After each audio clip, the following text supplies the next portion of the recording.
Welcome to Empowered Spirit Healing. My name is Paula, and today I have a very special guest with me, Brice Watson from the YouTube channel Esoteric Atlanta. So Brice is a Ashtanga authorized yoga teacher from Atlanta, Georgia. And during lockdown, Brice started her YouTube channel, Esoteric Atlanta, where she discussed the darker side of history and lots of fun conspiracy theories. Today, we have Brice joining us to tell us a little bit about her childhood and how she got into becoming a yoga teacher. So, Brice, if you would like to just kind of start, how did your journey begin? What inspired you to go to India and live over there and actually study Ashtanga yoga? Well, first of all, thanks for having me on. This is so exciting. I love nerding out over this stuff, but not to sound too dramatic. I think what really initially sent me on the journey of self-discovery was just the woe is me and the perils of the world and all the stuff that, the friction that we go through. I think I was always a very sensitive child. I definitely I'm a Scorpio moon, so that, and I'm also RH negative, which we've talked about a lot on my channel, which I didn't know at the time. That was part of my own self-discovery, that RH negatives tend to, generally speaking, have a lot of like paranormal experiences happen to them. And some of that has to do with the way our eye is shaped. Like there's some very logical reasons behind that. The back of an RH negative's eye, like that you can't see, is shaped in a diamond versus an RH positive is shaped in a circle. And so that means that RH negatives, a lot of us, like myself included, get diagnosed with with a astigmatism because we see light differently. But it's not really astigmatism, it's just we're perceiving light differently. And so that explains why a lot of people who are RH negative see ghosts, see UFOs, have just a lot of stuff that they can see that like literally see because of the way their eye is shaped versus somebody else. And Paula, when growing up in the South, I'm very grateful, as I say on my channel, because my family, the deep South is very eccentric in a lot of ways. It's so humid down here that the world, it breathes basically, it's very thick air. So that, we have a huge culture of Protestantism, voodoo, and Native American that kind of merged together over time. And so I always laugh. That's my favorite part of being Southern is people go to church on Sunday morning, but they're doing voodoo on Sunday night. That's just very normal down here in the South, Which right? I love. I think that's so cool. We praise Jesus, but we also pull some roots as well. And that's just very, there is a side of the South that's very fundamentalist, but they're kind of the minority. The majority of people in the South, especially for the female side, the women learn a lot about root work. And so even though I grew up in like a Christian home, and even though I could see things that maybe my family couldn't see, or I was experiencing things, that wasn't super taboo in a lot of ways, but yet it still made me feel I had a lot of anxiety around it. The house I grew up in was haunted. A lot of buildings are here. My third, fourth, and fifth grade, which for us that's our elementary school. What you're 9, 10, 11, something like that. Very very little. It was in an old plantation house. Third grade was upstairs, and then fourth and fifth were downstairs. And this particular plantation house is on the edge of Atlanta. And for anybody who knows American history, Sherman burned down Atlanta during the Civil War in the mid 1800s. And Sherman had actually used this plantation house as a headquarter for his army when they were marching through Atlanta. And the problem when they got to this plantation, though, was that there was a family living there. And so the Union troops that came in, and I'll be careful what I say, they unalived the family. So I warn you too. And they unalived the family, and there was a young teenage daughter that was before she was unalived. I don't want to say the R word. If you guys know what I mean, she was, yeah. And so and then they actually hung her off of the banister where third Oh, grade was, and a lot of kids saw her hanging a lot. But the teachers just kind of ignored it because that's just the South. That's just how the South is. But I had a lot of friends growing up, like would run up and down the stairs and you would feel someone push you. And so this is just very wow. normal in the South to experience this kind of friction. And I remember that particular building, it was a private school, so there wasn't a lot of monitoring. Like you can kind of come in and out of it as a kid. And I remember like if you left like a book in your cubby or something and you had to run in after hours, it was nerve-wracking to like be there alone in the building Wow. because of the energy that was still there from the attack on the family. And now That the was school quite I a went to, stressful it's very environment. Yeah, many years after I was out, I mean, I'm 41 now, so this is many years ago. The fire department came in and said, you actually can't have kids in this building because this building is so old that it's there's if the fire were to break out, then, so they ended up moving the school to a different location. And I think that building is actually owned by a college now. I think it's actually on the historical registry, so they can't actually touch the building. It's a beautiful, but so that just kind of gives an example. My mom's family is from the low country of South Carolina, which is Charleston area. And a lot of people think of like hoodoo and voodoo being in like New Orleans, but it's actually very more present in Charleston and Savannah. It's just not talked about as much like it is in New Orleans. There's a market in New Orleans where there isn't a market. It's just there. And so these kind of things were in my peripheral growing up while I was also having these experiences with being RH negative and seeing things that others couldn't. I also grew up in a very narcissistic society, like a narcissistic system. There was a lot of ABUSC. I don't know if that word is okay on YouTube, but there was a lot of that manipulation going on within my school specifically. Okay. In my opinion, is that school is an Illuminati school. That's just my opinion, Right. based on very, very wealthy kid, very, yeah, it's interesting. I have memories from middle school, full memories from middle school, but I don't have hazy memories from high school, which is weird because you would think it would be the opposite. But when you're Yeah. stressed, sometimes your mind like blocks things out. And so there was just there's a lot of spinning parts going on within the town in which we lived in. My family's not from that town, but it's there's high it's one of the highest percentages of Satanism in the whole Southeast is in that particular town. And when I say Satanism, I'm not talking about like open Satanism. I'm talking about the Subtly. darker side of life. And that's not my family. My family's not doesn't do, my parents don't do any of that. But I think I picked up on that a lot as a child as well. And also being O negative, with these type of rituals, they do feed off of O negatives because there's nothing in our blood. And so I think I was being so attacked, so just overwhelmed by what was going on in that town, if that makes sense. I'm sure to our audience that does make sense because we've all been studying this for a long time. And when I left for college, that's when I started to feel a little bit of liberation, a little bit of peace because I was away from that. Wow. And that's not That something is my parents good. really understood. Like whenever I would cry and I would say there, I could see like I still remember like seeing like demons in the trees, like shadow figure demons swinging in the trees. And I would tell my Ooh. parents that all the time. And I think they thought I was like crazy. Or even though we're spooky people down here and we do wacko stuff with ghosts, just because I could see the demons doesn't mean that they could, Yeah. And Yeah. the interesting thing is a few years ago, one of my cousins got married in that town. And my boyfriend and I went to the wedding and we left a little bit early, and he was driving and I was just kind of like on my phone playing, and he like slams on the brakes. And this was in a back roads part of the town that we were the only car out there. He just like slams on the brake and he was like, what the fuck was that? And I look up and I go, what? He goes, a black shadow person just ran across the road. I thought I hit it. And he got out of the car and like walked around, and he got back in. I was like, oh, it's fine. I was like, they live here. I was Oh, like, I I was like, yeah, this is just normal. they're not human. You didn't kill it. I was like, I used to see them as kids all the time. They just live here in this town. It's like they're not good, Wow. so just let's just keep on driving. But you didn't.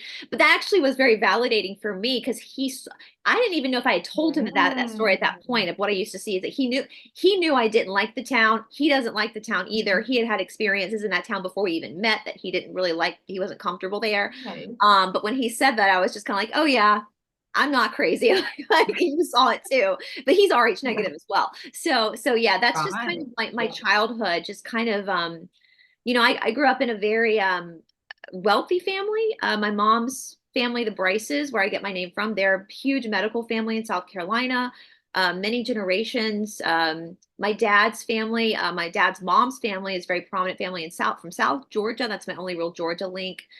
So there was a lot of pressure as well from that regard, is when you're in that old aristocratic, and I think this is true from any culture. Like if your family is like old money, there's this pressure too of maintaining a certain, Certain lifestyle. yeah, a Mhm. certain, and when you're not, when you're questioning all of these things, and when you're actually as a child being like, this is not adding up, like this thing called life is not adding up, you Mhm. don't fit in when it comes to that, because most people are happy just to go along with Yeah. the plan, we'll Well, say, yeah, you the know? plan. Yeah, absolutely. Yeah.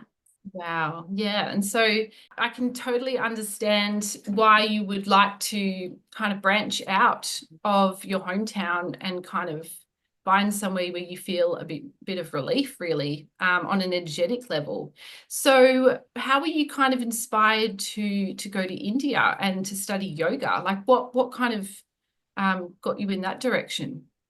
Well, it's interesting. And you know, Ram Dass, who's one of my favorite, he's now passed away. He's one of my favorite spiritual teachers. I love his books. And there's in one part in one of his books, he talks about how sometimes our lives seem so disorganized. Like we don't know why certain things are happening or where we're going. But when we like actually turn around and look back, you can see how everything was building up and putting you in a position for what is your Mhm. dharma, which is like your life purpose. And so when I the getting to India, when I was a kid, even though I was experiencing all this weird stuff again in the 90s, 80s and 90s in Georgia, there was not a whole yoga wasn't really a thing in the Western world at that point. You know, it was Mhm. not really, so I didn't grow up with this idea of like yoga. Like that was not ever, you know, I grew up again with the voodoo stuff and like tarot card, you know, like that kind of stuff. But that's all, you know, but the actual like yoga was not Mhm. really anything I knew about. I Yeah. took my first yoga class when I was like 18, and it was a vinyasa flow class. And I remember thinking, this is the weirdest stuff I've ever done in my whole entire life, but I felt so good when I was done. And at that point, we were kind of talking off air. I've always been pretty active physically. Um, Mhm. my mother was a big tennis player. My sister, actually, that's why I was in Australia. My sister played in the Australian Junior Opens when she was young, so that's why I spent a lot of time in Australia. I love Australia. Um, my dad, you know, my dad still holds records for swimming, so I come from a pretty athletic Wow. family, active family. Mhm. So my mother was always dieting, so she was always doing workout videos, and I was a runner. I'm pretty athletic, but I was never competitive in Okay. that sense. Like I didn't like sports. I still don't like sports, but I loved running cross country, which was a sport that I did. But I didn't, but the reason why I bring this up is because what was happening for me, I didn't realize at the time, was I was meditating. That's why I like to run. It was a mental meditation for me. And I didn't even know what Yeah. meditation meant at that age because I wasn't interested in winning the race. I couldn't have cared less if my team won or not. I could not have cared less what my time was. I just wanted to run. And I Yeah. liked being that point of being. And when you're Just running getting cross that country, it's zone. very in the zone, very in your Mhm. body, that runner's high. You know, when you're running cross country, when you're on a team, you don't listen to music. You can't because you're so you have no music. So you're just running and you're getting in that rhythm and that breath, and the mind gets focused. So looking back, I would say that was when I was running cross country, that was my first really introduction into yoga, even though I didn't know it at the time. So then I Wow. go off to school. I ran through for pleasure all through school for just to run. And then as I started to get into my 20s, I definitely started to view exercise the way maybe my mother viewed it. I started to, you know, as your body starts to change, and it became, okay, well, I need to go run because I need to be skinny or I need to fit into a certain pair of pants. It became like Mhm. a punishment, which we were talking off camera. I do think that there Yeah. is a conspiracy that I think that the world has done that to us. Yeah. And so I ended up after school, and I moved out to Los Angeles, having some like physical issues from running because I was Okay. overdoing it. Like I was getting stress fractures in my feet. There was just some stuff that my body was basically telling me, you're doing too much. And I actually remember when I got one fracture in my foot, the doctor saying to me like, and I was offended by this back then, but now I'm not. Again, this was years ago. I know today this probably wouldn't sound PC, but I understand what he was saying. For a male's body, men are very, you know, linear. They're very pranic. They don't have hips like we do. They're designed to go for miles on end running. But for a female's body, because our hips are bigger, it can cause overdoing it can cause issues because your body's not really in, skeletally speaking, is not in that balanced state to be able to run for long distance. And if you look at, Oh, professional runners, they are actually do have very small hips. So they're not, their body is actually kind of designed that way. However, I am O negative, and O negatives do have more energy. So we do tend to like doing these endurance type of activities. And so when I got a really bad break in my foot and I couldn't run anymore, I noticed when I was forced not to run, I lost a lot of the inflation in my body. All of a sudden, okay. my body started to actually feel better. Now, at this point, I was still doing yoga occasionally while I was running, and I saw it more as like a good stretch for Yeah. for the running. But then when that started, when I noticed that started to happen, and of course, other things were happening in my life in your 20s, breakups, moving. We went to a massive recession in 2008. So there was also emotional, stressful stuff going on for that young of an age. Um, so that was kind of really starting to peel back the onion of realizing that the physical body and what we do to our bodies do impact us spiritually as well. So, Absolutely. as time goes on, I end up moving back to Georgia. I actually was going to move to New York City, but I came back to Georgia as Okay. like a pause for a moment because the recession was bad. I loved LA sometimes, but I'm more of like a New York person anyway. And so I was like, I'm going to move to New York. We've had this recession. I'm going to start. I'm still in my 20s at this time. I'm going to start over in New York. I have a cousin lives in New York City. But I came to Atlanta for like a bit of a break, a pause. And at that point, that's when I really started to investigate yoga. And I was doing all these vinyasa flow classes because that's all I knew of. That's the main yoga you see around in the United States and elsewhere in the Western world. And I started Mhm. to actually study the philosophy. So I started to study the Yoga Sutras. And I just was curious, like what, yoga was getting bigger at this point. It was more common. I was like, what is this weird stuff? Because I'm a weirdo. Let's investigate this. And I started to realize that the yoga scripture, was not actually matching what was happening in a vinyasa flow class. They were contradicting each Okay. other. And I Mm. started to have some questions about this. Like I would ask people like, why does it say this here, but you're saying this in class? These are contradictory theories. I'm reading here Right. that Patanjali is actually saying that yoga happens when we are uncomfortable, when there's friction. But yet in your class, you're telling me to get comfortable.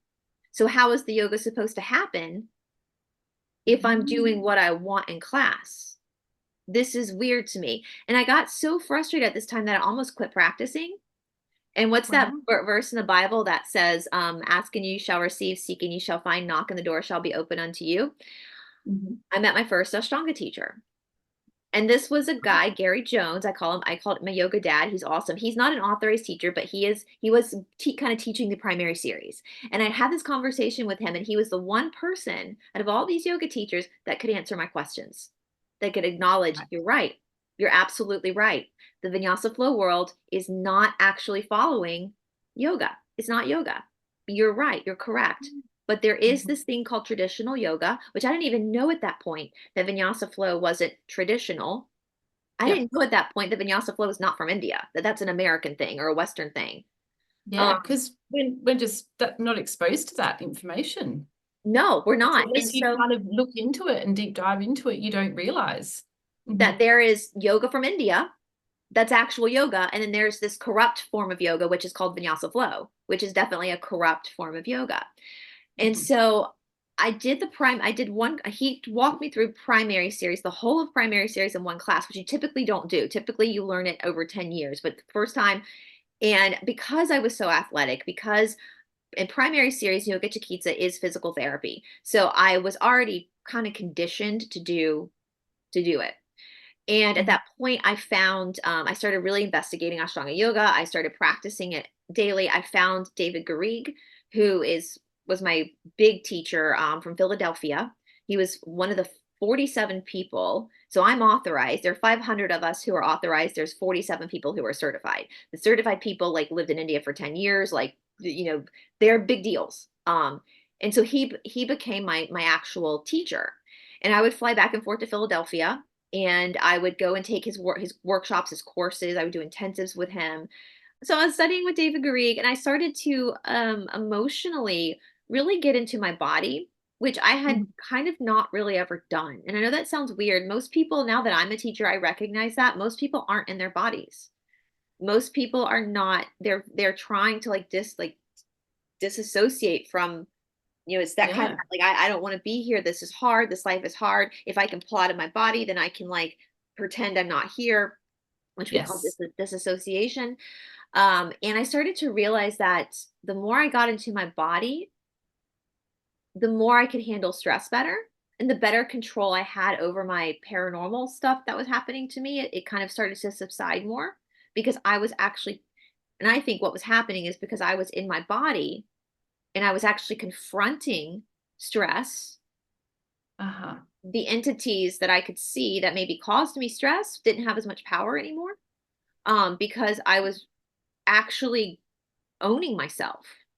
Yeah. And then I started to look at the philosophy of Prakriti and Purusha, which is I talk about all the time. That's a huge thing in the Yoga Sutras, where we Mhm. are, and that was my first dark night of the soul. When you start to realize like what Patanjali is saying is that your identity, your physical nature is actually not who you are. Like this is just a temporary experience. So my blood type, my family, my culture, for all of us, this is just a temporary experience for your soul to refine itself, but your soul isn't that. And so that was um that was basically kind of my first journey into really adapting this into not just something that I would end up doing for a living, but and any authorized teacher, this isn't just something we do for a living. This is like our life. This is Yeah. basically how we live our life. And so at that point, I had been practicing with David for a really long time, and I'd never felt, even though traveled, like I was a huge traveler, been everywhere, I never really considered going to India. But I wanted to go study at the main Shala. I just felt this really desire to go to India to take the next step to go to the main Shala in India and study. And the thing about the Okay. main Shala in India is that when you go there, it's set up, it's kind of like you're going back to university. You have all these other classes, Sanskrit, philosophy, chanting, all of it's not just the postures, and you're up at 2 o'clock in the morning. I mean, it's not easy. Um, and the thing about it is like when you go there, you're not necessarily going to get authorized. There's no, you don't just finish all these credits No and then get here. guarantee. Yeah, there's no guarantee. The Parm guru, so for me it was Sharat Joyce, who's recently just passed away. He decides who, he just gives people the authorization. So when I had this longing to go to India, it was more for myself, and I knew it was going to be even harder. Now, Ashtanga yoga, for those who are not familiar with the Ashtanga practice, it is incredibly difficult. Like I said, it takes 10 years to get through primary series for most people. A lot of leg behind the head stuff, a lot of forward and back handsprings, we call TikToks, a lot of catching your ankles. It is extremely, there's a lot of contortion in it. Now, with that being said, you build up to that. Like the tightest person can come into the room that can't even touch their toes, and we work with you where you are. So you don't have to be, in fact, the most important thing is that you're strong. Flexibility takes a back seat to that. But it's just working. And my boyfriend says it best. This was long before I met my boyfriend, but he had been in this Ashtanga world prior, but that's how we met, but I hadn't met him yet. And he says that the reason why there's 6 different series in the system is so that everyone is challenged, so that every person finds challenge, because that's the yoga, right? Is finding the challenge. And like I mean, listen, most people won't even make it past second series. So Sharat was the only person living who had finished all 6 series. So yeah, I mean, I always tell people fourth series looks like an exorcism. I have a hard time watching fourth series because it makes me want to puke seeing how it's Oh, yeah. So and you don't see that a lot. Like thanks. you don't see No. fourth series a lot. You only really see it in India because it's so Okay. extreme. It's so extreme. So nonetheless, though, it's kind of like going on an ayahuasca dieta trip, right? You know you're not going for fun. You know you're going to Yeah. have your like Big your commitment. you're going to get torn apart, and you're signing up for this. And also when you're in India as well, especially for a Westerner, whether you're American, Canadian, Australian, European, the culture is so different. And Mhm. I mean, I've been in different cultures before, but when you're enrolled in school there, you're not just there visiting. Like if you're just a Yeah. tourist, it's different. But when you're actually enrolled in a school and you're there for a long period of time, you you're not there just experiencing the culture from a tourist perspective. You're there experiencing the culture because you live there. And Yeah. that might sound weird, but that's also part of that becomes part of your practice too. Yeah. Because That makes sense. I remember like the Well, first week you're I was there, just seeing all the sights. yeah, it's very, just having to adapt to a very different way of living. So you're getting Mhm. up at 2 o'clock in the morning, you're getting your butt kicked, you're taking all these philosophy classes, you're having to bucket wash your clothes. On my first Yeah. trip, there was no washing machine. I didn't know how to bucket wash. I had to learn how to fucking bucket wash my clothes. Like I'm still not great at it. My second trip, they finally had washing machines available, but Thank so goodness. yeah, like you're literally trying to wash your clothes. Hmm. There's you're on scooters and rickshaws, and the food is very different. So I get deli belly. Everybody gets a little sick at one point. It's just a lot of sensory overload while you're Okay. also in a very fragile place anyway because so it's And not pushing yourself to a physical limits, yeah. and learning all of the philosophy as well. Yep. Hmm. And meeting new people, when I went my first trip to Yep. India, I didn't know anybody. Like I knew my yoga friends back in America, but I didn't know anybody. And I kind of refer it to the military, and I apologize if this is offensive to any military people, but the people you end up meeting in India, because you've been through so much together, Hmm. you are bonded for life. And Yeah. so my first trip, I ended up making one of my best friends, a guy named Chris. We'll talk about him later too, because he's gonna be doing stuff with us. And we literally were next door neighbors. Our apartments were right beside each other my Okay. first trip. And we became like the best of friends. And we still Oh, are. And I think it's just because you're just kind of clinging to each other because yeah. he's Canadian. So we're both from the American continent. We're kind of clinging to each other because this is hard. Yeah. And An emotional roller coaster ride. right, we're both as the same amount of jet lagged because we're from the same time zone. There's just so much going on. And funny story. So he's gay. And my first trip, I've been to Indian hospital twice. My first trip I got a kidney infection. And I'm laughing about it because I got sick and my fever got so high that I was like hallucinating in the bed. And so he saw that and he was like, I have to get you to the hot, like something's not right. I thought I was just like deli belly. And so I Yeah. remember him like kind of picking me up, putting me in rickshaw, taking me to the hospital. Well, because I'm a woman, he had to actually check me in because he's a man. Oh, So I couldn't wow. check myself in as a woman in India. And so there in this town in India, it might be different in North India, but in this town there's still Yeah. kind of some very old cultural stuff. And on the form it said who is your owner. So as a woman, it was either your father, your husband, or your brother who was your owner. Wow. Well, my friend Chris he's Canadian, but his parents are from Vietnam. So he's Asian, even though he's Canadian. So he can't be my brother. He can't be my father. So we had to put that he was my husband. Oh, But he is right. so gay that I remember even being like as sick as I was, getting kind of chuckled at this because I was like, are they buying this? Like, That's so funny. are you buying that he's actually my like They're probably kind of used to it. yeah, like right. And as long as he could check me in, and when I was there for a few days because I ended up having it was a kidney infection, and I didn't know that though until I was discharged, and he had Wow. to my friend Chris had to discharge me, and the Wow. crazy thing is, all those days in the hospital, this will be wild for the Americans. All the procedures I had, all the medication, it only cost me. It was like 3 days in the hospital. It only cost me like $50 US, which in America Wow. that would be like what, $50,000, like. So that's Wow. so I had all these rupees on me, and so Chris comes to get me, and I give him the rupees so that he can pay because he has to pay them. I can't pay them. He has to pay them, and I still have no idea what's wrong with me. Like I have no idea. I'm being discharged. They won't tell me like what was wrong with me. I have my list to get Wow. my medication from the pharmacy, and we're walking out, and I'm like, what's wrong with me? He goes, oh, he's like, bitch, you had a kidney infection. It's like they Wow. literally did. I had no idea. So then I go to get my antibiotics and stuff. We go to and I didn't. It's all written in Kannada. So I don't know what any of these drugs are. I have no idea. I'm just trusting. I'm just trusting that these are antibiotics, you know. And so I take everything home and I'm taking my dose every day of these, like I have four different medicines, four. And all of a sudden I get to back to practice. My teacher knew and I'm back in practice, and they're being really easy on me because they knew I had been in the hospital. Mhm. But all of a sudden I'm starting to feel really good. Like I'm feeling fabulous. Like I'm in the shala. I'm looking across the room at all my shala mates, and I'm just feeling nothing but love for all of them. Well, we have Oh, this thing in yoga where we talk about like sickness and fevers, or we call the yoga fever. Like these are necessary. Like sicknesses are necessary because it burns karma.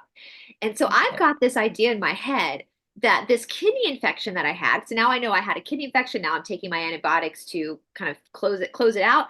And I'm thinking, this kidney infection, I must have found enlightenment. Like this Yep. must have been like the sickness I needed to burn off whatever karma so that I could find, Yep. I'm It's feeling all just just gone. fabulous. Like I've never felt this good in my life. Life is beautiful. I have no hate in my heart. So then I go back to my next Sanskrit class after being away, and I'm looking at the Mhm. board and I'm realizing at this moment that I actually cannot, the board is blurry. Like I literally can't make out what's on the board. And I'm like, huh, this is weird. So I get back home and I'm looking at my medication, and they give you it in the United States. When you get medication, they don't get they take the prescription from you, but they give it back to you in India. So I still had the paper Okay. here, and I'm looking at my all my line of medications, and I'm like, no, no, these are all antibiotics, right? Like, you know, in America, when they give you like a narcotic for pain, they talk to you about it. They ask you if you have any type of allergies or if you have any addictions before they give you any type of narcotics. And I thinking that that's probably what they do. That's probably what they do. But no, that's not what they do. So I go to my Sanskrit teacher the next day and I hand him the paper. Lakshmish. I Mhm. hand him and I said, Lakshmish, which one of these is not like the other? And he looks at it and he points to it and he goes, that's a narcotic. Paula, I had been high as F for Oh, like a week on these narcotics, these pain, thinking that they were all just antibiotics. Now, the other yep. two were, but this one was a painkiller that they had given me for the pain. Yep. And it worked. It worked. I didn't It feel any worked. pain. And you felt that you'd reached enlightenment. I was like, and I sat there and I was like, and I looked at Lakshmish and he kind of looked at me. He made this realization. And I was like, okay. And he was like, all right. He didn't call me for like 3 days, thank God, because I think he knew that I was high and that I needed to like now come off. And I just didn't know that I had been Oh, taking oh. So, so like, was that a bit of a bad come down? no, it wasn't that bad. I think I found it Okay. so funny. Like I think in retrospect, and I did ended up like taking it at night just to help me like sleep because I was still a little uncomfortable from the infection. So and I think Mhm. that's probably what they intended it for, was like when you're at home at night, take it so you And can when you're asleep, rest. not when you're practicing yoga Not at when you're 2 in the practicing. And morning. I just my friend Jorn, who is from Norway, I had this memory. I don't know if I've ever told him this, but this is when I was high, when I didn't know I was high. I remember like, you know, when you've been practicing Ashtanga for so long, you know the sequencing like the back of your hand. Like it's like Mary Had a Little Lamb. We all know that song without even thinking about it. But I remember being there and like being confused as to where I was in the practice, but Oh, being wow. like, this must be what enlightenment means. Like, I just don't need to know the practice anymore because I'm enlightened now. And I remember looking at Jorn, like having this look at Jorn, like, I just love this guy. He's just so nice. Like, I just have this thought, like in the shala when I don't think I've ever told Jorn that. So if you're watching this, Jorn, I like remember like we were on the same row and I remember looking over, like twisting and like seeing Jorn and just being like, he's just such a nice guy. Like, just having this, like, He's probably looking at you like, what is your he was problem? just practicing and I was like having this like, he's just so This kind. epiphany of just love Love him. He's and I'm so glad gratitude. I've met him. He's just so kind. I had no idea I was high as F. Like I was high as a no idea I was Oh, high. so funny. So yeah, so that's kind of, you know, that's a funny story from India. So that's kind Yeah. of my first trip. And then I ended up I just kept going back. Like I kept enrolling and going back and going back. And the thing about Sharad is so many people when he was alive, so many people would go to India for like a month just to Mhm. experience it and never go back. And so the first month that you're in India, he doesn't pay you much attention. But over Okay. time, when you stick around, he starts to get to know you. And if he gets to know your name, then that's a pretty big deal. And so he got to know my name and in my first trip. And so that was a pretty big deal. And then over a few years, he calls me to his office and he gives me authorization. And so then I start, which was also was Oh, very, very I very, that was I am the only female in the state of Georgia to be authorized. And so that's a pretty big deal. And the fact that he trusts me to teach this absolutely. means a lot to me. And I take it very seriously. And because this has changed my life so much. And it made me realize, Paula, like we see it a lot, in the law of one, which I'm a student of the law of one as well, they talk about third density planets, and we're on a third density planet. Most third density planets don't have language. They don't have actual language. They speak telepathically. Really? Um, yeah, we're the only one of the only third density planets that actually has language. I And didn't in the law of, realize that.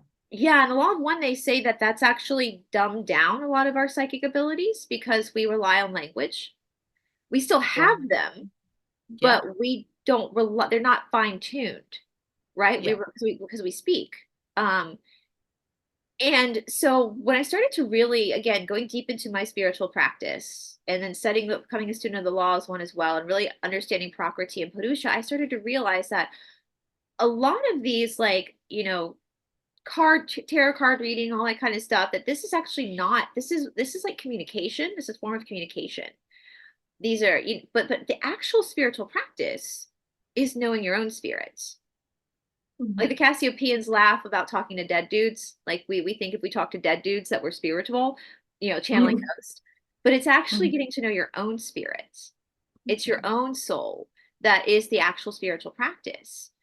And I started to really see even more so, especially in lockdown in 2020, and it all leads, we're all on the path we need to be on. And I gotten authorized and I was assisting my boyfriend. He's one of the biggest teachers down here in the Southeast. He's owns a strong yoga Atlanta. And once I got authorized, he was like, you need to do your own program now. There's too many cooks in the kitchen, basically. So I went to the suburbs, I started a program, and then my program was building, and then all of a sudden we had lockdown. So and Yeah. that studio went under because a lot of businesses couldn't survive lockdown. And so that's when I opened up my YouTube channel with really no intention of talking about yoga, just talking about the other fun stuff, the conspiracies, the urban legends. But then I started Mhm. realizing, like with the law of one and where we are in the world and where we are on the timeline and the ascension, all that kind of stuff, I started to realize how many people were being misled about Yeah. spirituality Yes. and how they think they're stuck in the ultimate, the foundation of spirituality is you're confused. Mhm. That's what the original definition of sin is, right? To miss the mark, to not know who you are. Mhm. I think I'm Brice. You think you're Paula, Mhm. but that's not who we are eternally. Yeah. And that's the reincarnation too. You think about all the different lives you've lived, right? Yeah. What's the consistent, the common denominator is the soul, Yeah. which isn't any of these experiences. The soul has created these experiences. These experiences are super important. Like, I don't want to confuse that. Like, these experiences and these lives and being in our bodies, that's why we're here, is to have these experiences. But understanding that these experiences are not permanent, they're Yeah. temporary. Mhm. And so, what I saw was people who didn't understand that basic concept were falling even more into delusion because Right. they were started to identify more and more and more and more with the ego, the false sense of self, and not actually understanding that the soul is what's really important. And we see that too a lot with projection. I love the truther community, but I started to get very concerned with the truther community because it became a lot of projection. It became a lot of cult-like behaviors.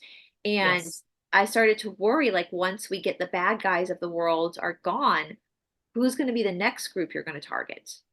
Because if you don't work on yourself, if you don't face yourself, you're never going to accept that you might be the problem in your life. Yeah.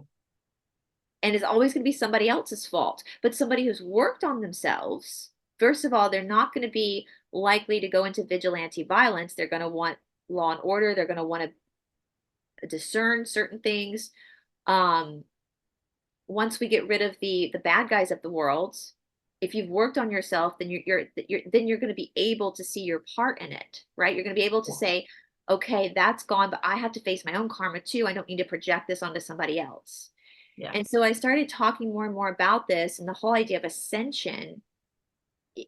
Knowing the truth about the world, I think this is where people get confused too. Knowing the truth about the world, knowing what's really going on in the world with our governments, the establishment will say, I'm trying to be the Illuminati, as I like to say on YouTube because of the words. Knowing the truth about that doesn't mean anything spiritually. It means nothing. The bad guys also know the truth. Yeah. What matters is you and the choices you're making and the work that you're doing. There are lots of people in the world today who are completely unaware of the establishment who will ascend positive. Mhm. Right. So it doesn't, and I started to really pull back a little bit on that, talk more about that on my YouTube channel, just to give this education kind of to people to be like, hey, you need to like be in your body. And Mhm. that's where we get to the exercise element of yoga and the running I was doing. Your body is the Shakti. So it's not your soul, but it's the expression of your soul. And when we talk about karma, I think people in the Western world have a misunderstanding of karma. Karma is everything's karma. Like the fact that I have Zoom and we have Zoom, that the karma of that is that Paula, who's in Australia, and me, who's an American, can have this conversation. That's the karma. So it's just cause and effect. That's all it is. I drink water, so therefore the karma is I have to pee. Right? Like it's just cause and effect. That's all it is. And the most Mhm. important thing though for us to evolve is to not attach to the karma, to be to Yeah. be to stand for what we believe in, but have equanimity around it, but with the karma of our work. So the things that we are attached to, that our soul has been attached to in past lives or whatever, comes through as karma within our life today. And a lot of that is played out through our body, right? It's like, and you know this I mean, the body, there's a great book, The Body Keeps the Score, or he talks Yes. about how, and that's not a spiritual book. It is a spiritual book, but it's not labeled that. It's literally how the body Yeah. holds in Holds on to the different traumas that we've been through. Yeah. Yeah. and the traumas are staying are lingering because of attachment. Now when I say Mhm. that, I'm attached to my trauma too. I'm not saying that that's a bad thing. That's actually part of the lesson, right? That's actually has a purpose, right? For you to explore that, what we call friction. And so I use the analogy a lot with a match. A match has everything it needs, just the singular match. It has everything it needs to light itself, but it can't light itself unless it's struck up against the matchbook. So that trauma, that friction, that stress is that striking of that matchbook. The more your heart breaks, the more the light can shine through, right? And so a lot of people misunderstand spirituality as being all light and love. Well, we call that toxic positivity. Actually, spirituality is really dark because you Mhm. have to face yourself.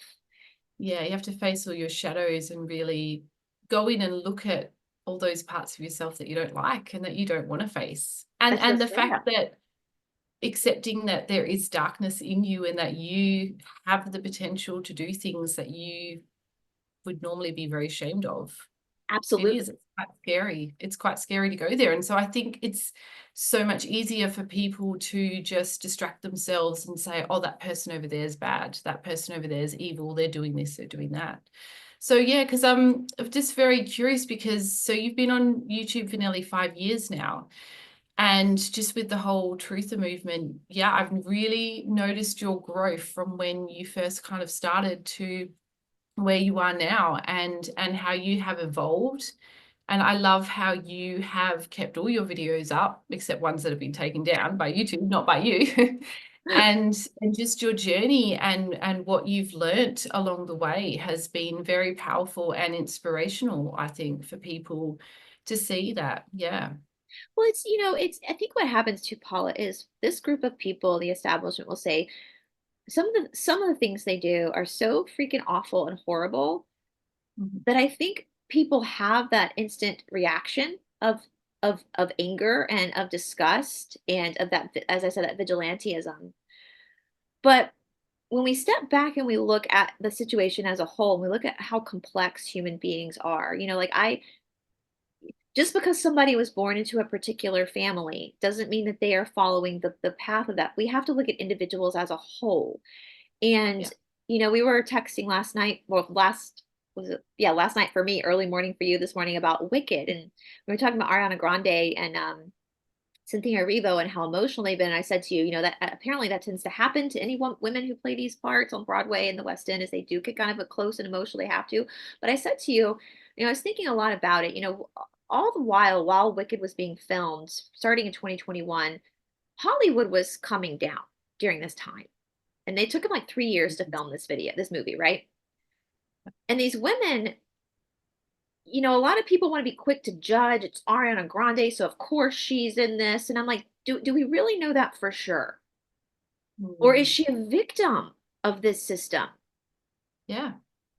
And could 100%. these women be so emotional because they not only were going through emotional parts in this story, but at the same time, their lives were also parts of not fall, I don't want to say falling apart, I think probably falling together. And the fact that they're still out there promoting this movie probably means that they haven't done the things that maybe their peers have done.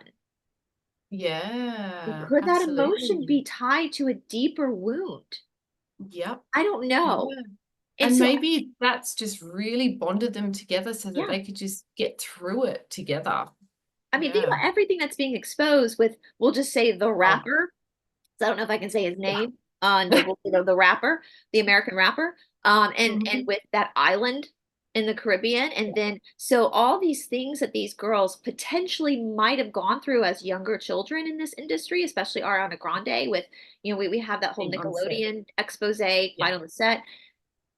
There's reasonable probability that especially Ariana Grande has possibly gone through Yeah. something There's horrific. been some trauma there. Yeah. I don't know for sure. I don't know that, but I can reasonably assume at this point that she probably has, as a child, she was a child actor. Mhm. But that doesn't mean that she herself has done anything wrong. Yeah. And that doesn't mean that she is not a talented. I mean, she was great. She was unbelievably talented. And that doesn't mean that her talent should be celebrated. So at Mhm. the same, so you think about that, like before all of these exposés on Hollywood and these people, all of these actresses, especially child actors, they had to keep their mouths shut. No Yeah. one would believe them. They would have been threatened. Exactly. And Mhm. now all of a sudden it's all coming out. Everyone knows now about. So I look at that, I'm like, is it possible that this over emotional response we're seeing from these women might have been triggered by the work, by Wicked, by the story, but could it be Yeah. also even consciously or subconsciously tapping into a deeper release Yeah. and so that's kind of, I think that's why I kind of started to pull away from the truth of the world. I also started seeing people saying things that were very terrifying about how we should unalive children of certain Yeah. people.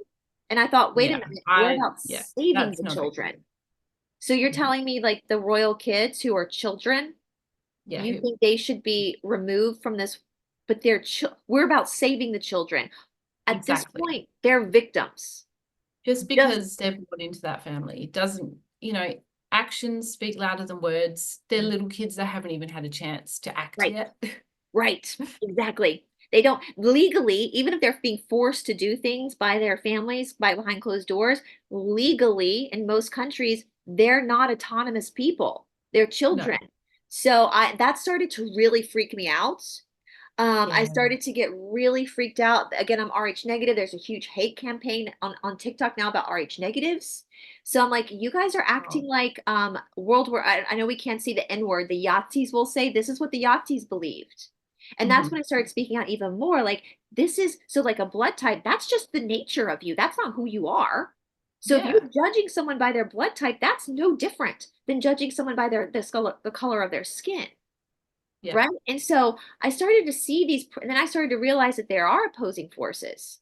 not sorry, controlled opposition. Opposing forces, that's what we deal with in our own selves, but controlled opposition in the truther community, where the bad guys knew people were going to wake up, and so they knew these people weren't doing work on themselves, and so they started to harvest that hate in them and that evil. And I've seen more evil in the truther community than I think I've seen from the establishment at this point. Isn't it Because, insane? Yeah, it's like that with the religious community too. yep, That they can be so judgmental and so harsh, and it's like you're supposed to be following Jesus. You're supposed to be kind and loving your neighbors as yourself, and yeah. yet they can be the most judgmental of all. Oh yeah, And I've gotten many unaliving threats, we'll say, um, from truthers mostly. From truthers. I had one email when I started speaking about my yoga experience in India where somebody was like, "You should be sent to Gitmo and unalived because you're promoting yoga." This is a truther. Because I'm not doing what you think I should do. I'm not hurting their anybody, idea, yeah, regardless of whether you think yoga is good, whatever you think about. I'm not hurting anybody. yeah, But because I'm not, and I know when people do that, it's because it's a psychological thing where they're afraid that what they believe in isn't true. And so they hmm have to force other people to bend to their will in order to feel more comfortable in their own beliefs. When you're yeah. comfortable with what you believe in, you're not going to care what other people believe. No, and you don't feel the need to force it on anybody. No, It's no. like I know what's true for me, Yeah. and take it or leave it. And I Yeah. know and I know that God is very much, I mean, part of yoga is total submission to God, is being able, like Mhm. they even talk about, like when you have things like anxiety, which I struggle with anxiety, that kind of stuff that shows you that you're out of alignment with God because you're fearful when, if you have total faith in your creator, then you won't have Mhm. anxiety because you know that there's a purpose for everything. That's what the Yoga Yes. Sutras are talking about. And so God is at the center focus of the Yoga Sutras.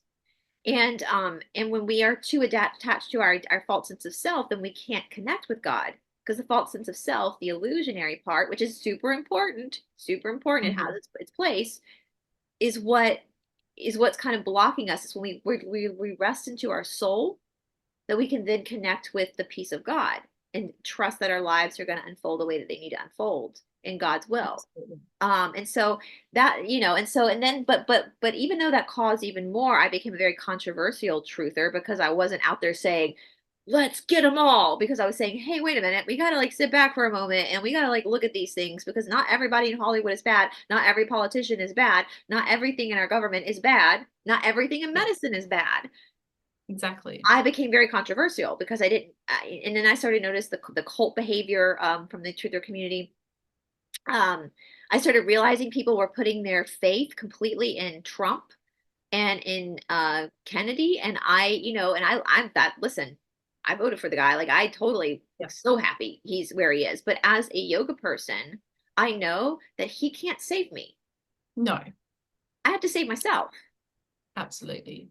And in the grander scheme of the collective we're all going through, we all have parts to play, but we're all equal. Like, Mhm. you're equal to Trump. We all have a part to play. That's his part to play. That's his karma. This is my Yes. karma. This is Paula's karma. This is your karma.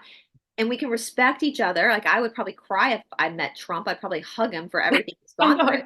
I would too. I mean, like, God bless the man, but I still Yes. understand that that's my gratitude towards him for his job. But I know that on the side of light, we're all equal, and he acts that way as well. He talks about Yes. that too. But I Yeah. started noticing these people were like sitting back, eating their bonbons, watching TV, waiting for a damn med bed, which we know med beds come from the darkness. That's not something of the light. Waiting Mhm. for Nasara, not doing anything to like better themselves. And I'm like, you are actually going into service to self.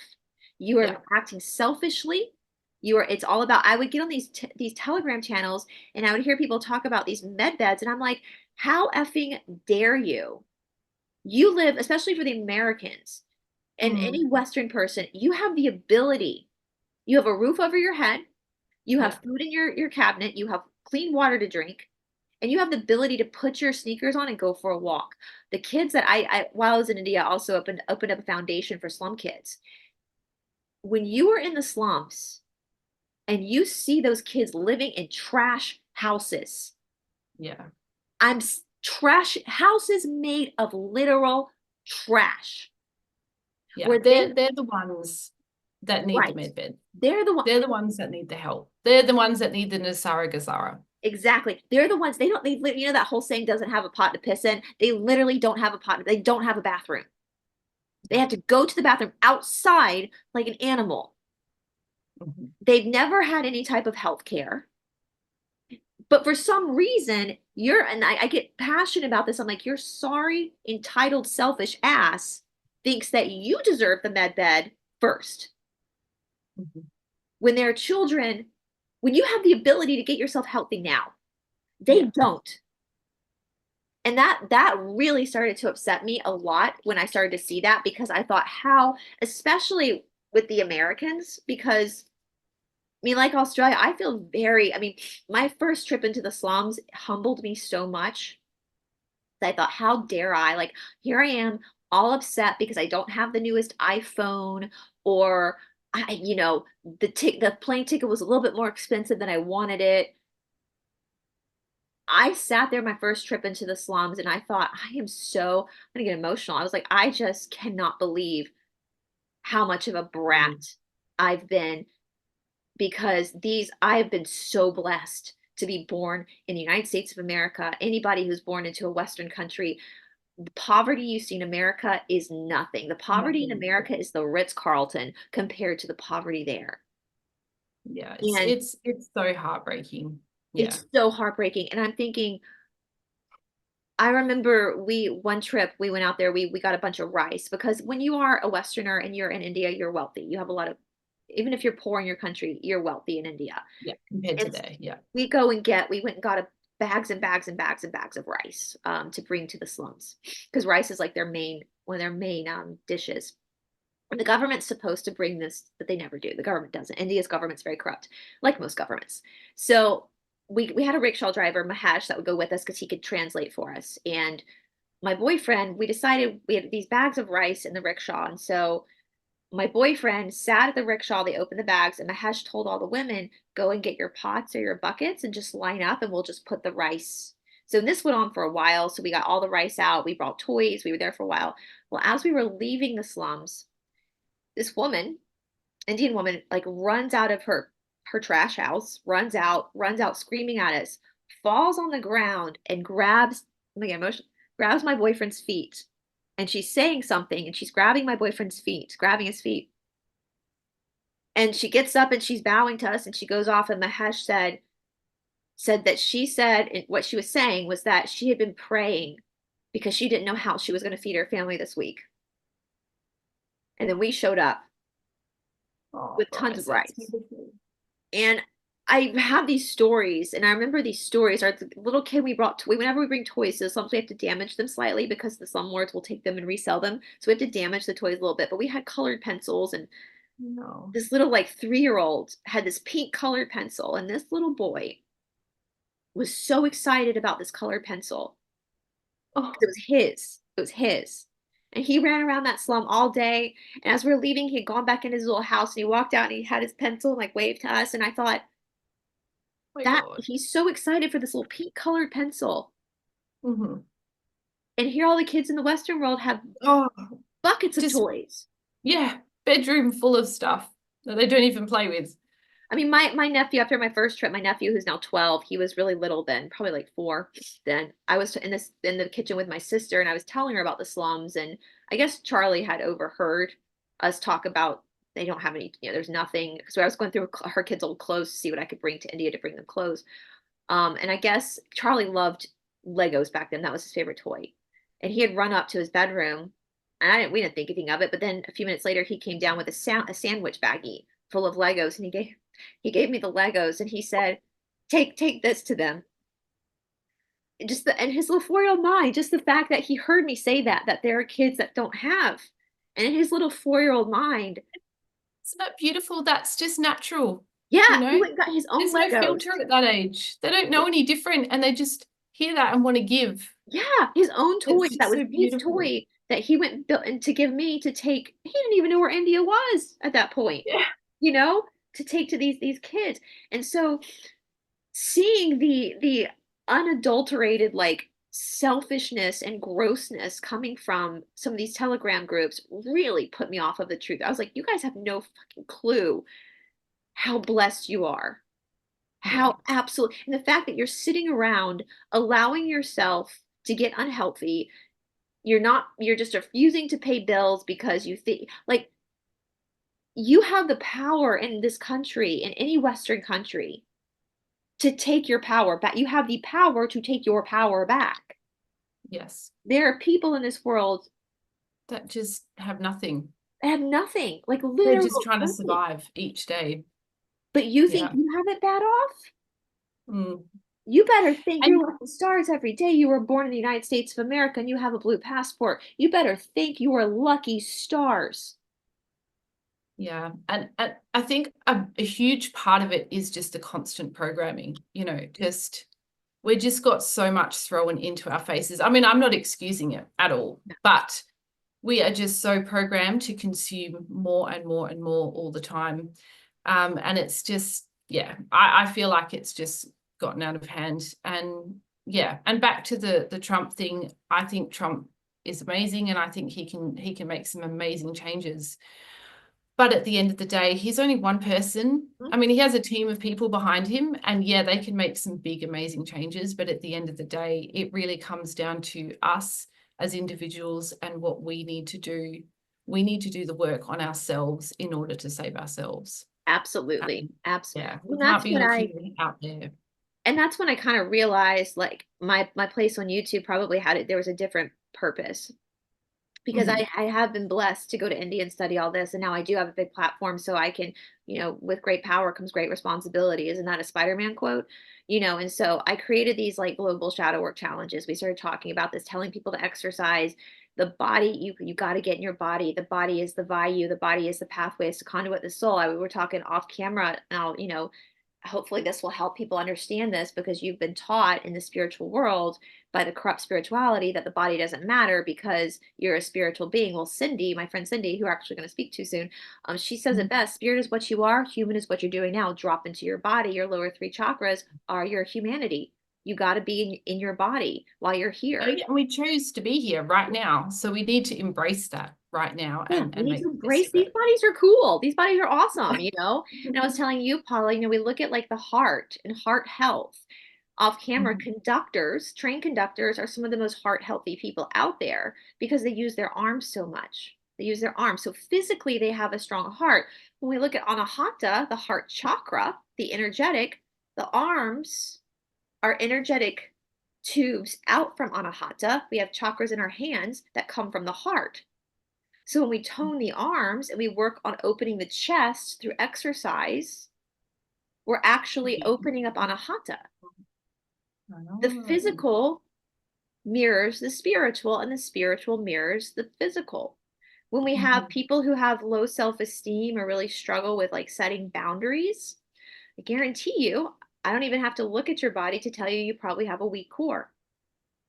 We need to work on your core because Manipura is right in your solar plexus, all the way down to Mhm. Muladhara in the pelvic floor. So we need to get into that core to strengthen your core in order to strengthen your right to be here, your self-esteem, how you set boundaries. We also Mhm. have the bandhas, which a lot of people I noticed weren't even talking about the bandhas, but the bandhas, the chakras can't exist without the bandhas. The bandhas are like the lock that holds the energy in the body.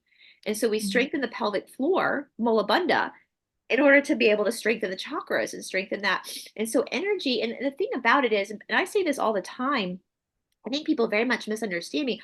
I'm not talking about being an Olympic athlete. Mhm. Just go for a 30-minute walk. Get your Yep. blood flow, your Get the oxygen moving. body moving. Just get you have these what we call vayus, which are pathways of energy. This is energetic pathways of energy in the body. And if they're stuck, if they're blocked, then your spirit can't move. Mhm. Right? And so a lot of what exercise is unsticking stuck energy, Mhm. right? And there's we call it in Ashtanga we call it the Mysore magic because people cut the we practice in a class called Mysore, and you see it all the time. Like I said, Ashtanga is a crazy physical practice, but you see it all the time with beginners. They come in and their eyes are wide watching a more experienced student practice with their leg behind their head. They're like, it's like they're in this their own little surreal Cirque du Soleil, just watching everybody. And they say, "Oh, I'll never be able to do that." You know how many times I've heard Yeah. someone say that, Paula? I'm never going to be able to Oh, do that. And I'm like, "Oh, okay, wink, wink, okay." And then a month later, maybe 6 months later, wow. all of a Okay. sudden they start to realize, well, maybe there's a possibility. Okay. Yep. And then a year later, all of a sudden that leg's behind their head. Wow. And that's what we call the Mysore magic, is that your limitations, it goes back to the second sutra of the first pada, yoga chitta vritti nirodha. Yoga is getting rid of thought. Why? Mhm. Because thought is what thought you don't believe what you think. Like your thoughts are not really real, right? So like you have put limitations on yourself. You have told yourself, "Oh, I'm not That you- athletic." You've told yourself, I'm the fat kid, I'm the chubby kid." You've told Mhm. yourself these things. But that doesn't mean I'm they're not a morning person. That's a yeah. common one. Yeah, not a morning. Listen, I always say no one's really a morning person, but we get up anyway because that's just how it is. And then you get used to it, right? You get used to it. Um, Exactly. so you start to prove yourself wrong. And people start to prove themselves wrong in the practice, and it takes time, right? And the body starts to change. We in primary series, when people start, we have this funny joke called ashtangorexia because people usually drop a bunch of weight. But my boyfriend even says that, like, after a few months they start to walk into the shala a little bit differently. Their head's held a little bit higher because they're toning up and they're Yeah. feeling more comfortable in their body because it's working. Yeah. The And they back. probably have more self-esteem because they Yep. can notice those changes that are happening in their body. And it has an effect on everything. Yeah. If you don't have your health, you don't have anything. And it also Yeah. forces you, because this practice is so intense, it forces you to be in your body. And so Mm. what's most of us are aware of our gross body, which is like our quadriceps hurting, our butt, the big muscles, the stomach aches. But then all of a sudden we start to notice the subtle body. And you can't notice the subtle body unless you're actually in your body. You start to notice like your pelvic floor region, like you're able to kind of travel deeper into the body to see these things, where they are, what's happening. Um, and you start to listen more to your body. You start to realize your body isn't something that's here to punish you. It's actually your greatest ally in this experience. Is the template of your soul's experience. And when the blood, we talk about the blood as being your sacred DNA, and the blood is the actual Shakti, the physical temporary expression of the energetic cycle. And so nothing is going to heal you more than your own blood, right? Mhm. And so when we have tight areas where fresh blood can't get to, when we unstick those areas and fresh blood starts to come in, And it can start to heal. we have more life force, right? We have more vitality. And we Mm. start to, and that's one thing Sri Swami Satchitananda says in his commentary on the Yoga Sutras, which is brilliant. The more you start to recognize your soul, there's two things. The more you start to recognize that you are not your identity, you're a soul, the more you recognize the soul in other people.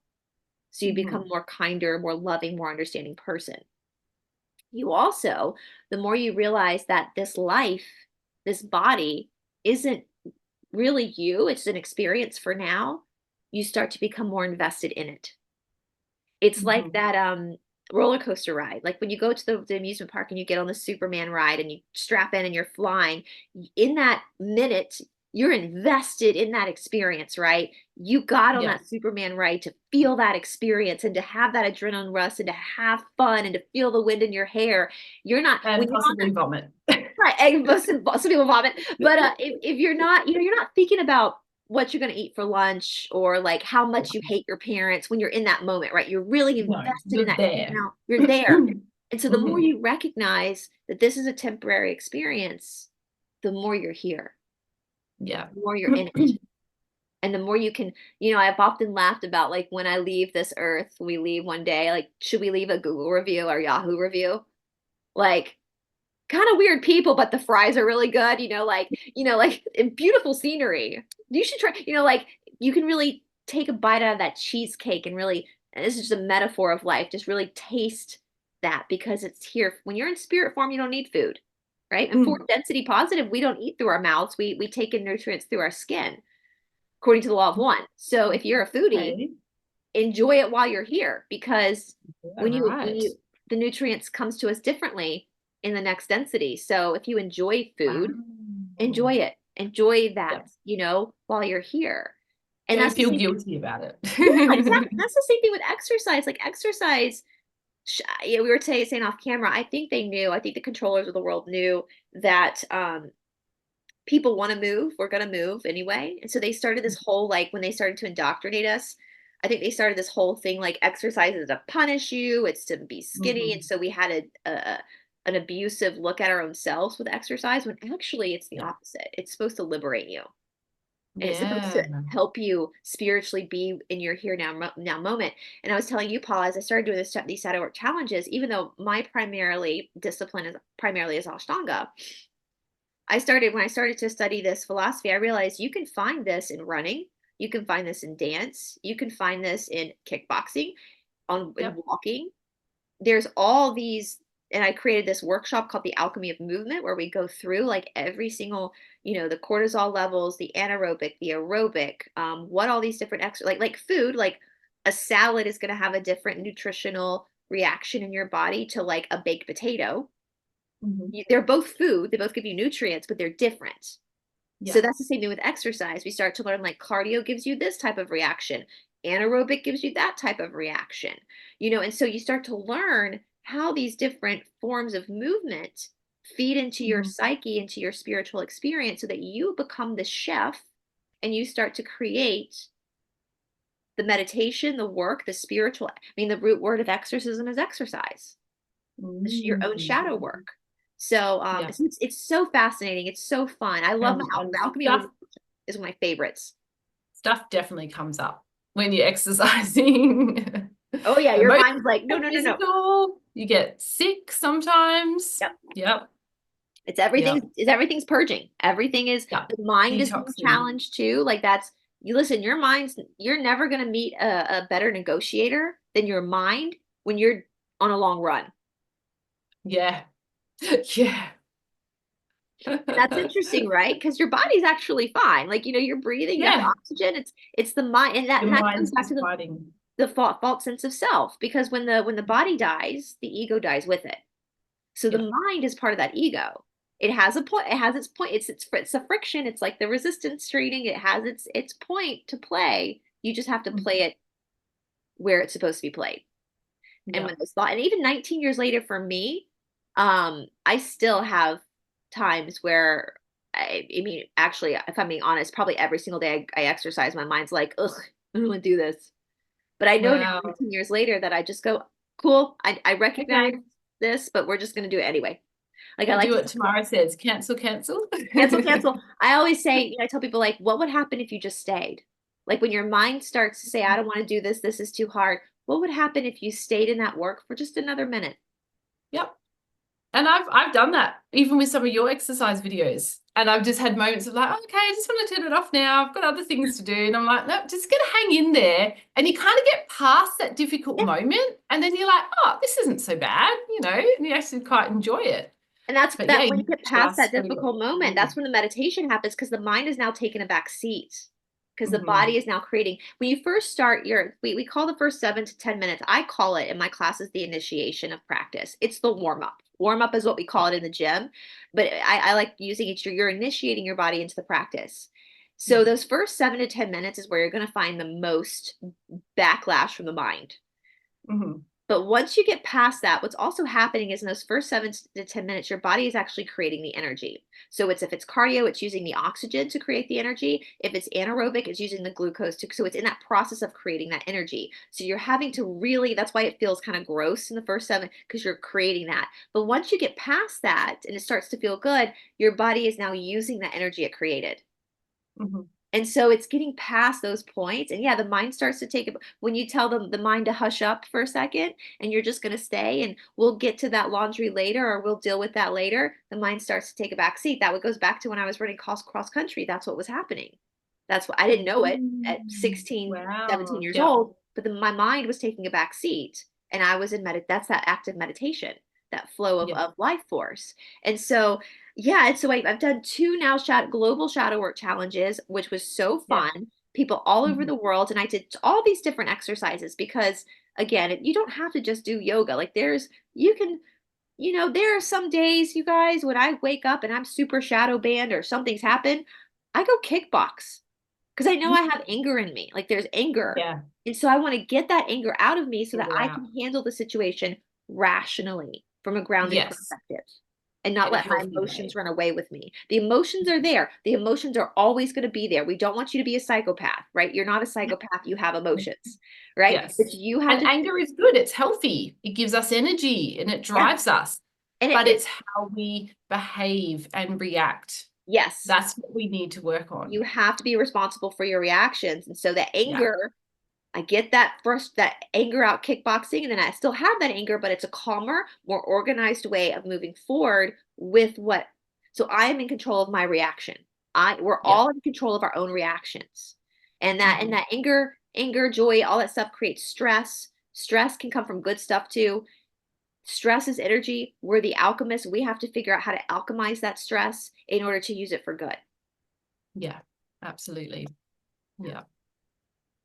Well, it's been so amazing chatting to you, Bryce, and hearing about your journey into yoga and the fun you've had on YouTube. It's been quite a journey.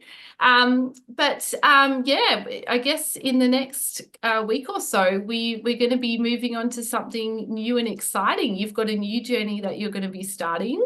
Yeah, with you. Yeah. And yes, with me, we're going to be starting a new journey together, which is very, very exciting.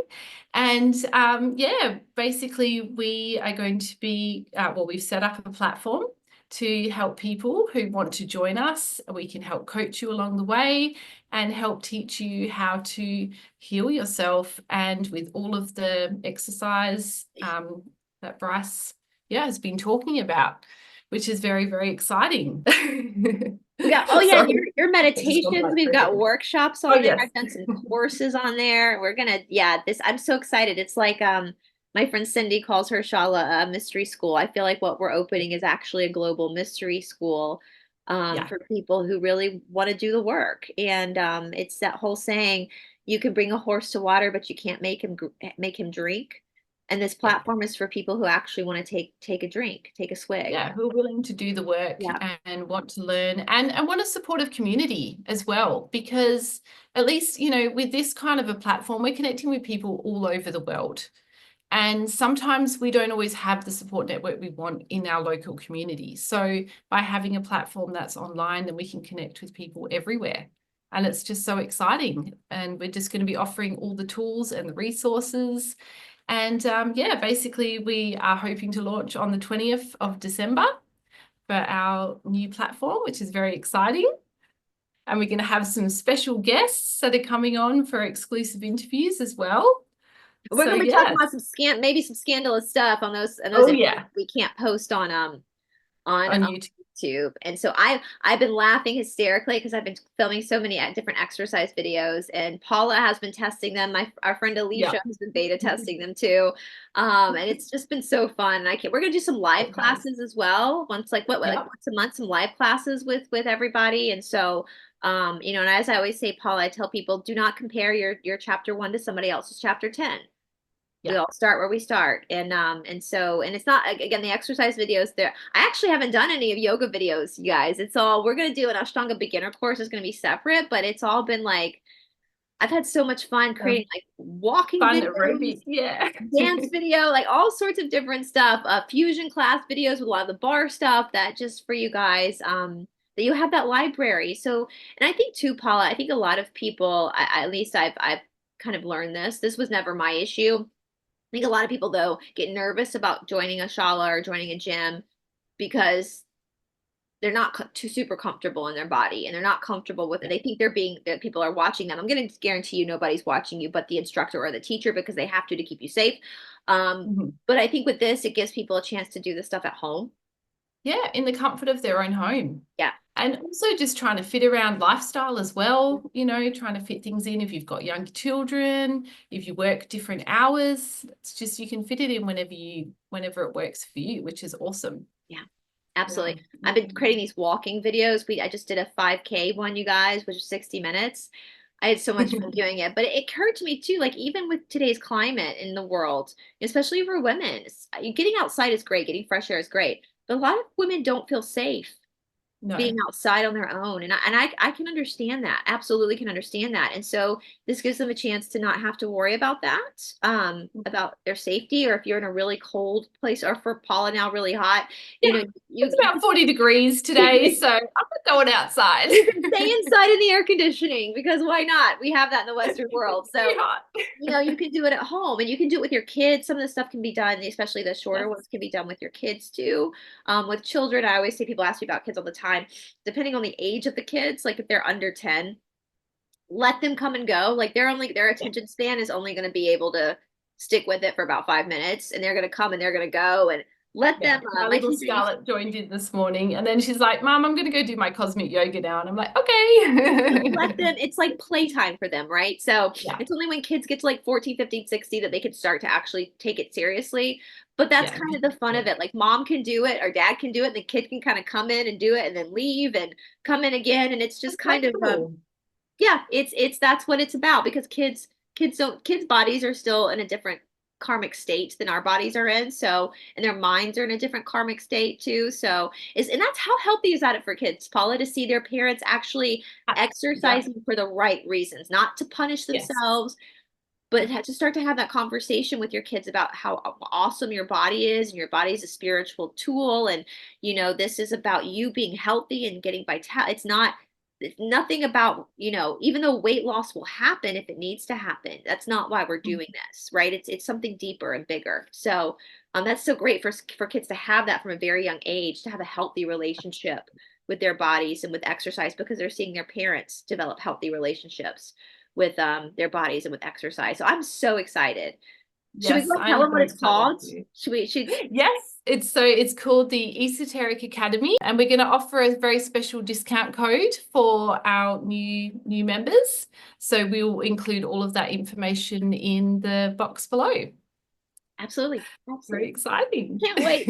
I can't wait. And I want to hear, I'm going to tell you guys, let me hear from you. We are talking about this before, and I might do a poll too, but I want to hear from our audience, Paula, just in our comment section, and we'll poll later. What is your favorite form of exercise? What can I do to help Yes, you help yourself? absolutely. Yeah. Yeah, we'd love to hear in the comments what kind of exercise you'd like us to focus on.